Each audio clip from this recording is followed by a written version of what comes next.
Hello, everyone. Today we're going to explore one of the most influential and often debated schools of economic thought, Austrian economics.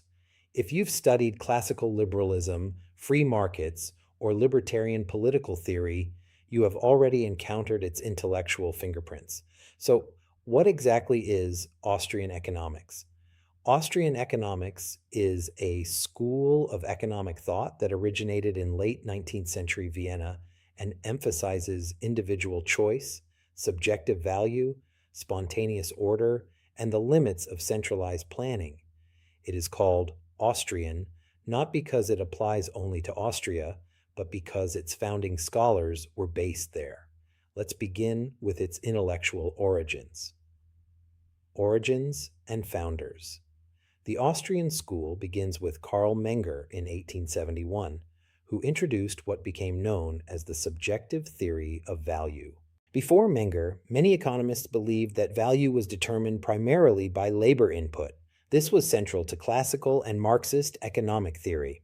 Menger argued something radically different. Value is not objective. Value is subjective. Goods are valuable not because of the labor embedded in them, but because individuals assign value to them based on personal preferences. This insight became foundational to modern marginal analysis. Later, Austrian economists, including Ludwig von Mises and Friedrich Hayek, expanded the school into a broader critique of socialism, central planning, and government intervention. Core principles of Austrian economics. Let's break down the central pillars of Austrian thought. 1. Methodological individualism. Austrian economists insist that economic analysis must begin with individual action. The economy is not a machine. It is not a mathematical formula. It is the cumulative result of millions of individual decisions. Every price, every exchange, every production decision ultimately traces back to human choice. This is why Austrian economics places strong emphasis on what Mises called praxeology, the study of purposeful human action. 2. Subjective value and marginal utility. As mentioned earlier, value is subjective. Prices emerge from the interaction of individual preferences in markets.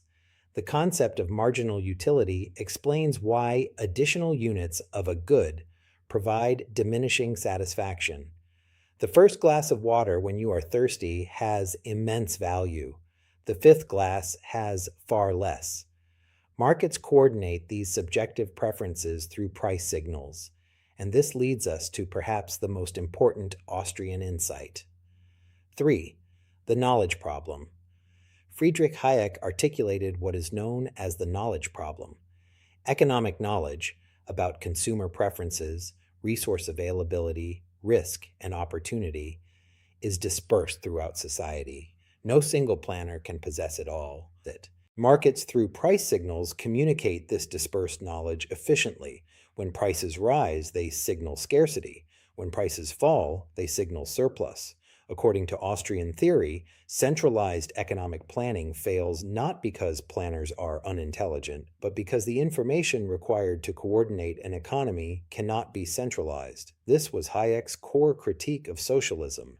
It is not a moral argument, it is an epistemological one. 4. Spontaneous order. Austrians argue that many complex social systems emerge spontaneously without central design.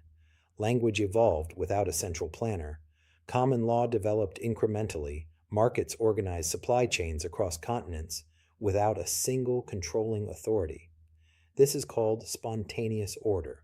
It reflects the idea that decentralized systems can generate coordination without top-down direction. 5. Business cycle theory. Austrian economics also offers a distinctive explanation of economic booms and busts. According to the Austrian business cycle theory, artificial manipulation of interest rates, particularly by central banks, distorts investment decisions. When interest rates are pushed below their natural market level, businesses overinvest in long-term projects that are not supported by real savings. Eventually, these malinvestments must be corrected, leading to recession. From this perspective, economic downturns are not purely random shocks. They are the result of prior distortions. This is one reason many Austrian economists are critical of aggressive monetary expansion and central banking intervention.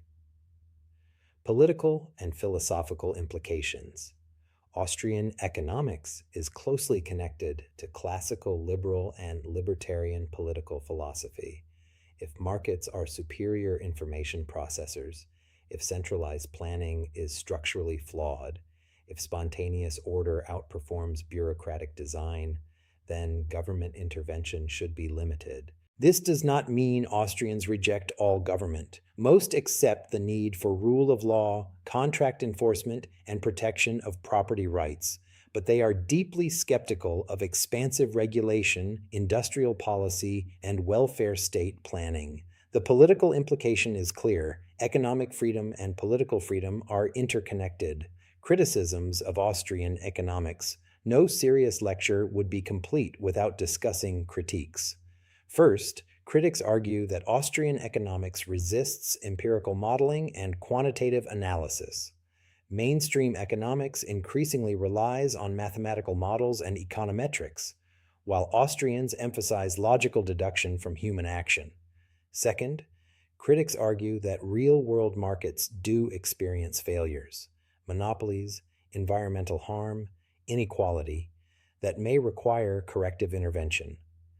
Third, some economists contend that central banks have, in practice, prevented deeper recessions through monetary stabilization policies. The debate between Austrian economists and Keynesians, for example, centers on whether government intervention stabilizes or distorts economic cycles. This debate remains active today. Contemporary relevance. Why does Austrian economics still matter? Because debates over inflation, central banking, cryptocurrency, regulatory expansion, and government stimulus all intersect with Austrian insights. During periods of high inflation, Austrian critiques of monetary expansion gain renewed attention. During economic crises, the question reemerges, is intervention stabilizing or distorting? Austrian economics forces us to confront a foundational question.